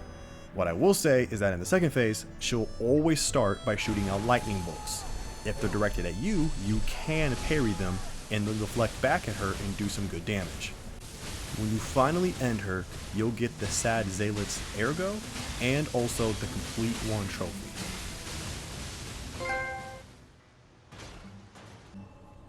Okay, repair the Stargazer and then stop here. You'll need to quit the game and make a backup save, as we'll need to play the game from here onwards twice to get both the good and best endings. If you don't have PS Plus or any way to back up your save, you will have to beat the game 3 times, unfortunately. After you back up your save and load back in, you'll see a pair of doors to go through. Upon opening them, you'll encounter Sophia, who ain't looking too good. For this run, we'll be getting the good ending, so choose to let her live. After the dialogue, you'll receive the entreat gesture, the last one you should need, which will give you the Learning About Emotions trophy, along with some humanity points. Let's keep going. When you start fighting enemies again, there's a full Moonstone of the Covenant to your right at the end of a path. You should see a couple Dark Moon Moonstones of the Covenant as you continue on your way. After killing the mummy enemy, open the chest next to it to get a quartz. Later on, when you get to some wooden planks to cross, turn left to grab a full Moonstone of the Covenant. And when you get to the top of this wooden death trap, you'll see a full Moonstone next to an elevator that leads to a shortcut to the Stargazer. Right after this elevator, you'll run into the Red Fox. Just like with Black Cat, you can fight her if you want, or give her a gold coin fruit to have her let you pass. Be warned though, if you decided to fight and kill Black Cat, you have to fight Red Fox no matter what. Either way, when you get past her, you'll finally find Geppetto. When speaking to him, make sure to choose yes to his question to get humanity points. When you repair the next Stargazer after this, turn left, and instead of going through the opening, keep straight and jump over a gap to get an Assassin's Amulet inside a chest. After crossing the bridge, open another chest on your left to get the Leaping Amulet +1. Go forward and up the stairs and open the shortcut back to the Stargazer. Next, you'll run into another Boxer mini-boss. However, this one is filled with disruption. He's largely the same, but he'll throw out this disruption powder and some small disruption crystals that you need to try to avoid. Kill him and you'll get another quartz. Cross the bridge right after and open the chest on the right to get Elysion Caliber. Deal with some more enemies and activate the Stargazer right before the boss. Before dealing with Simon, let's take care of a lot of stuff back at the hotel. unsurpassed sorrow. First, speak to Polendina to find out that Antonia has bit the dust. After speaking with him, I got the story of the refined old lady trophy, but it might trigger for you after reading the letter that she leaves behind. To find this letter, go to where she was upstairs. In addition to the letter, you'll also receive the Memory of Beach record. After this, you should see that thing sticking out of the portrait is finally ready to be taken. It is the special golden lie weapon. Now, because we're going to be backing up our save and doing this all over again, you don't have to grab it now if you don't want to. Go to Venini next and exhaust all dialogue with him and make sure he gets the toy Arlecchino gave you. When all that has been done, you'll get the Story of the Prince trophy. Make sure to also have him decipher the last vessel you found as well. Interact with the Stargazer just to reset some things, and then speak to Pulcinella. He doesn't give you anything important, but you do get to hear the best voice acting in the game, and is well worth a listen. He had no one else, you see. Now, actually use the Stargazer for realsies this time, and go to the broken puppet NPC back in Chapter 8. You now have the 4 gestures needed to show it. Speak to it after showing all 4, and you'll get a quartz. Travel to Chapter 6 now, and go to where the rifle puppet was that blasted open the door to find Subject 826 on the walkway nearby. He actually is a vendor and has a few things to sell. Among them are the Carcass Crystal Axe weapon and the LADA Disruption cartridge. If you've purchased and found all the other weapons to this point, this weapon will be the final regular one that you need. Upon purchasing it, you'll get the normal weapon collector trophy. Next, we'll travel to Chapter 9 to complete the vessel quest. Remember where that purple butterfly spawned after getting to the Wandering Merchant? Okay, go along that way, but take a left underneath an archway. You should see a building that has stairs you can go up. After walking up them, you'll see a Wandering Merchant. Equip the Frozen Feast weapon and then speak to him. You'll show him the weapon, and you'll receive another quartz for doing so. This will complete the vessel quest, and if this was the last one for you like it was for me, you'll also get the Veteran Explorer trophy. Back at the hotel, upgrade any of the boss weapons to +5 if you haven't done so already, and you'll receive the strongest special weapon trophy. You could do this at any other time, when you first receive your first full moonstone of the Covenant, but I just chose to do it here. Level up and use all the quartz you've gained, and get ready to take out Simon. Take on Simon Manus and be confused why he's easier than Laxasia, before killing him and getting the Awakened God trophy, and the Fallen One's Ergo after having a conversation with Simon. Simon will want to talk to you after you defeat him. When talking to him, choose I liberated her from Arca Abbey to get humanity points. After he's finished talking with you, you'll get the Story of the One Who Dreamed trophy. Go down the elevator, which takes 1,000 years, and you'll see Geppetto. Speak to him and choose Refuse. This will make Papa G big mad, and you'll have to fight the true final boss of this game, the Nameless Puppet. No lie, this thing is an asshole. The first phase is actually not bad, but it's gonna catch you in the second half. It must have been touched with the heart of Melania from Elden Ring or something, because it's got blood magic now, and it moves like it's running away from child support payments. This guy sucks and will most likely take you some time to kill it, but finally take it out and you'll receive the first puppet trophy. After the cutscene plays out, you should get a trophy for the good ending, which is free from the puppet string. The game will ask if you want to start a new game. Don't. Go back to the hotel first. Remember where Alidoro was? Well, now Hugo is in his place and is even cosplaying as Alidoro. With the last 3 boss ergos in hand, you can now get the final 3 boss weapons. Doing so will get you the special weapon collector trophy. With that done, it's time for us to delete this save and back up the one you made earlier so that you can now get the best ending. After backing up your save and starting to where you beat Lysasia, you'll speak with Sophia again. This time, choose Give Her Peace. You'll still get the entreat gesture, but now you'll get some sweet ass gray hair. Draco Malfoy Twink Drip activated! Since you chose the better option, there is an item to loot where Sophia was. It'll be the Shadow Flower record. From this point, basically do everything exactly the same as you did before, up until the Stargazer before fighting Simon. When you get to that Stargazer, go back to the hotel to wrap up all the side stories as you did before, especially Polendina / Antonia's to get the Memory of Beach record, and Venini / Pulcinella so you can hear Pulcinella's fantastic voice acting again. Since you already got the trophies for collecting all the weapons, both the Golden Lie weapon and the one the Subject 826 sells are optional, but if you like to be a completionist, you can get them again.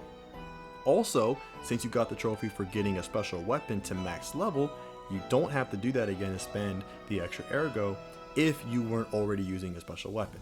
Take on Simon again and give him a second helping of Twinkie Justice. After the fight, choose the same dialogue option as you did last time for humanity points. Go down the elevator and talk with Geppetto again. You'll want to choose Refuse once more so you can fight the nameless puppet once more. Yay!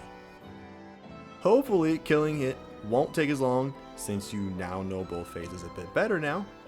Upon killing it, you should get a different and much better ending cinematic now. After watching it, you'll get the Rise of P trophy for the best ending. Just like last time, don't start a new game yet. Go and talk to Hugo again if you want to have all the boss weapons. And next, go to the piano and play it. You'll play a special song that can only be played after beating the final boss. Play it and you'll receive the Pianist of Krat trophy. This may be available to get after getting the good ending too, but I decided to do it after the best ending. We aren't done just yet. The last thing to do is to go upstairs where Antonia was, and on the desk where Geppetto used to sit is an item. Grab it and you'll receive the Blue Butterfly's letter. Read it to the end and you'll receive the Story of the Blue Butterfly trophy. With that done, you are now free to start New Game Plus. For this playthrough, I'm only going to make mention of items you can only get in New Game Plus. So no Moonstones, weapons, Legion Calibers, quartz, as they are all in the same locations and no new ones were added, at least for what I could tell. Only items with a +1 in their names and a couple additional Moonstones that are found in locations only in New Game Plus will be here. Also, as for the side quests and NPC quest lines in the hotel and otherwise, I'd recommend doing them all over again in the exact same manner as before. I've already tried doing all of the side quests and choosing the other dialogue options, and in pretty much every instance you either get lesser rewards or no reward at all. So do everything as you did in the previous playthrough, especially Eugenie's questline. The first New Game Plus item you'll come across is the Workshop Union Lightweight Frame +1, which you'll receive after killing the police chief puppet mini-boss inside the station.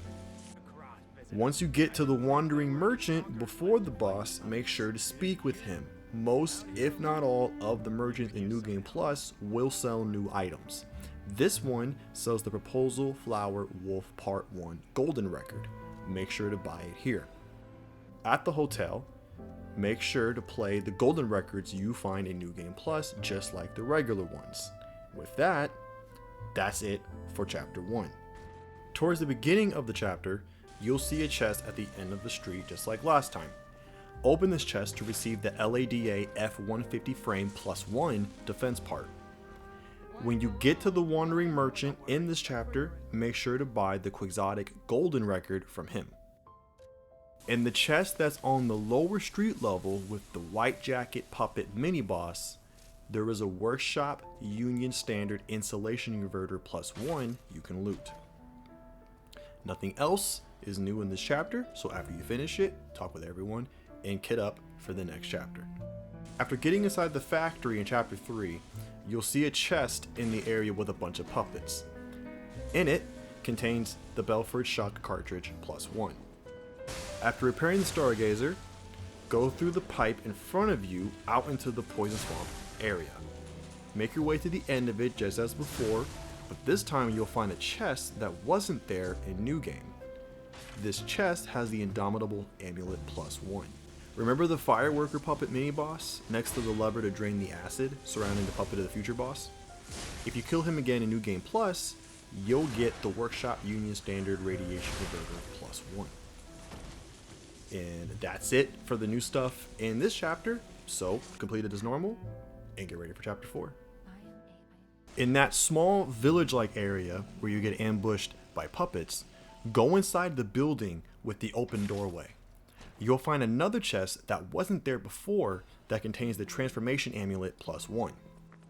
When you get to that trap area with a bunch of puppets, make sure to go through that spot again. After dealing with the puppets inside, open the chest that's there to get the Workshop Union Standard Corrosion Resistance Converter +1. Damn, that was a mouthful. Right after this, you'll come across the Atoned NPC. Last time we gave her the Starper's Greeting. You can choose to do that again, or you can choose to do nothing, and that'll initiate a fight with her. For this playthrough, we're going to be a naughty little boy and choose to fight her. We're really just doing it for the extra ergo, as the fight is still optional, but who's telling? When you get to Giangio, make sure to open the chest behind him to grab the Belford Break cartridge +1. When you run into Alidoro again, you can lie to him again if you want, but for this playthrough, there's really no need. But make sure to talk to him so that he gets to the hotel. In the room with the Archbishop's Holy Mark, open the vault to get the Workshop Union Strengthening Frame +1. After killing the boss, go back to the hotel like usual. Since you already have the boss weapons, you can trade your boss ergo for the amulets now. There's no trophy for having them all, but you are free to do that now.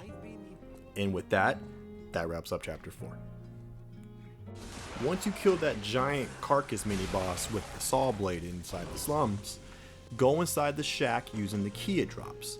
There will be a chest, like before, with a Belford Superior Corrosion Resistance Converter +1 inside. When you run into the Black Cat and Red Fox again, you can choose to accept their help or not. I don't think it ultimately matters towards anything, but I chose to accept it again. When you get to that building with the trap floor, go down it again and open the chest down there. It'll contain the Archbreak cartridge +1. When you get to the hidden Wandering Merchant inside the lounge, buy the Arch Shock cartridge +1 from him if you want. After taking out the Black Rabbit Brotherhood, you can grab the portrait again, but it doesn't really matter. If you got the Golden Lie weapon in the last playthrough, you won't need to do this again.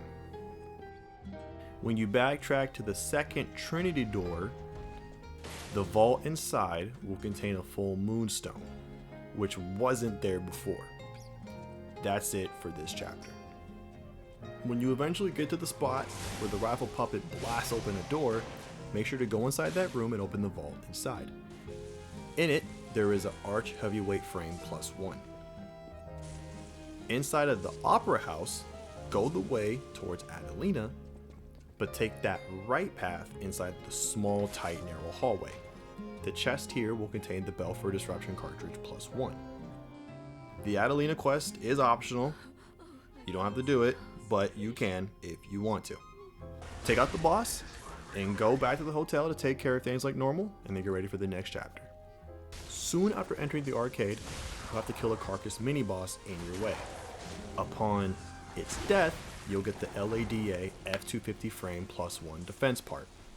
When you get to the Wandering Merchant in this chapter, make sure to buy the Shadow Flower Golden Record from him. Soon after killing the Jester puppet mini-boss, you'll find a chest that wasn't there in the last playthrough. It houses the Recharged Amulet +1. Before getting into the Grand Exhibition, you'll have to fight the Marching Band puppet mini-boss. Take it out and you'll get the LADA shock cartridge +1. After getting through the exhibition and beating Victor, you'll have to talk with Simon again. What you say to him now doesn't matter. When you open up the next Trinity door, you'll find a Belford Superior Radiation Converter +1 inside the vault. Back at the hotel, make sure you talk with Eugenie to get the glove to give Alidoro. You'll want to do this quest thing all over again. And with that, move on to Chapter 8. When you run into Black Cat and Red Fox at the start of the chapter, you can give them gold coin fruit again, or not. It really doesn't matter. Soon after the first Stargazer, you'll see a chest along your path like before. Open it to get the Belford Superior Insulation Converter +1. Once you run into Alidoro, give him the glove again to progress that quest line. In the first Poison Swamp area with the missile launcher, take a left, down a short path, and open the chest here. It'll have the Technique Amulet +1. When you get to the Broken Puppet NPC, you can actually do this whole quest right now instead of later, since you keep all gestures you earned in the previous playthrough. It's an easy way to get a quartz a little earlier than normal. A good while later, when you get to the Carcass Bear in the cave, kill it, and you'll get the Arch Disruption cartridge +1 in the chest that it guards. Take out the boss, and go back to the hotel. Make sure to tell Eugenie the same lie as before about Alidoro liking the glove. Oh, and make sure to speak to Hugo as well, just to continue getting that lore thing taken care of as well. After you do all that, do your normal end of chapter things, and then move on to the next one. After killing the Scorpion mini-boss in chapter 9, go into the train car you started the game at, and go to the vault in the hidden workshop here. Inside it will be the LADA brake cartridge +1. At the Wandering Merchant, you can buy the Memory of Beach Golden Record, as well as the LADA large capacity corrosion, insulation, and resistance converters +1. But buy the record at the bare minimum. As you continue on, you should see another new chest that wasn't there after killing the large corrupted puppet. It contains the Strength Amulet +1. When you kill the large octopus head Carcass mini-boss, you'll automatically get the Arch Extra Heavyweight Frame +1 defense part. Kill the final boss of the chapter and progress the plot inside the hotel as normal. After you do, speak with everyone inside, especially Eugenie, before doing anything else. When you go to the Trinity door in the Krat station, the vault inside will have both the Carrier's Amulet +1 as well as a full Moonstone of the Covenant.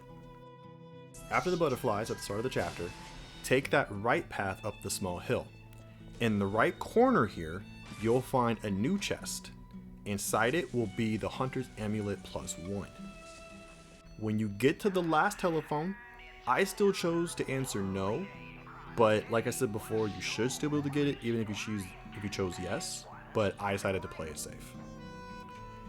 After killing the Black Rabbit Brotherhood again, speak with Alidoro again, like last time, and exhaust his dialogue just as before. And kill him, just as before. Got to be joking. So you can get his cryptic vessel. Go back to the hotel and have Venini decipher the vessel again before you speak to Eugenie. Now, speak to her again, and this time choose he was Eugenie's older brother. She'll have an existential breakdown for a second, go to the Stargazer to do a reset, then speak with her again. After she cries for a little bit longer, she'll give you the Proposal Flower Wolf Part 1 non-golden record, and you'll also get the Story of a Stranger Girl trophy. This questline is one of the reasons you basically have to do 2 playthroughs, as there is no way to get both of the records she gives you in one run. With this taken care of, take care of anything else that's lingering, and get ready to start the final chapter again. Just like you did in the previous playthrough, interact with all the after images again to get some ergo fragments. Run through the chapter as you did before, and after taking out the final missile launcher before climbing up the ladder to enter the area with the Boxer mini-boss, don't forget to open another new chest to obtain the blue guardianship amulet +1.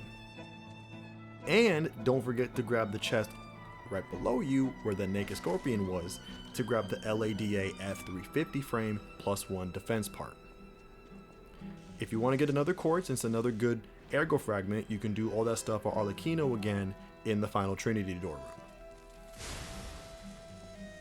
You also want to go and talk to subject 826 again so that you can find him in chapter 6 later. And open the doors down there while you're at it to give him some fresh air. Continue on until you get to where Black Cat is. You are free to give him gold coin fruit just as before if you like, but since I'm being a naughty puppet in this run, I chose to fight him for the extra ergo. Go along the chapter as you would normally, including defeating Laxasia again. After killing Laxasia, go and talk to Sophia. Make sure to choose Let Her Live, as this is the worst option or we're going for the bad ending here. When you get to Red Fox, you can choose to skip the fight if you did so with Black Cat, or get ready to take her on if you killed Black Cat earlier. Either way, get past her and talk with Geppetto, but this time choose no when speaking with him. Keep going until you get to the Stargazer before Simon. Go back to the hotel and make sure to take care of all the quest lines and do all the other miscellaneous things before going back to fight him. Especially listening to Pulcinella after giving Venini the toy, because it is that damn good. Please, accept this gift as it truly comes from the heart. My own. We will always roll out the red carpet for you at the House of Venini. The biggest thing of note is to make sure you go visit subject 826 in chapter 6 again. That's because he'll now have a new item in his inventory, the Fascination Golden Record, and the LADA Disruption Cartridge +1. Make sure to grab at least the record. This is the other reason why you have to basically do an entirely second playthrough. If you haven't already, play all the records you've newly earned in this playthrough, as the Fascination one should be the last one you need. And upon starting the final one, you'll get the Golden Melody Trophy. With all the side stuff taken care of, go back to Simon after leveling up and using your quartz. After the fight with him, the dialogue choice here you have with him does not matter. Go down the elevator, as before, to speak to Geppetto one last time. But this time around, you'll choose to give your heart. Upon doing so, you immediately go into a cutscene and then get the final ending trophy, Real Boy, They All Lived Happily Ever After, for getting the bad ending. But we aren't done just yet. One final thing to do. Don't start a new game, choose to go back to the hotel. Remember how there was a note from Sophia with the best ending upstairs? Well, in this ending, you'll find an item in the same spot, this time from the G-Man himself. Read it, and you'll get the Story of One Father trophy, along with the platinum at long last. I know that following this guide was probably exhausting, but with a game like Liza P, the journey is so rewarding. This is one of those few games where I did not feel diminishing returns going back to it time and time again. I haven't personally felt this sense of replayability since the Neo games, and I truly hope this video guide was able to help some of you who wanted a more thorough layout of what to do in getting this game's platinum. There's a lot of moving parts, as you've noticed, so I hope this video made things easy to digest and follow along. This is a bit different from the previous 2 platinum videos that I made, but I felt that the other platinum videos I've seen for this game didn't really go into the intricacies that this game has in obtaining some of these trophies, especially those Story of the, X trophies. So I hope this video did some good for you all, and I'm already getting started on the next one. Take care, and I'll see you all next time.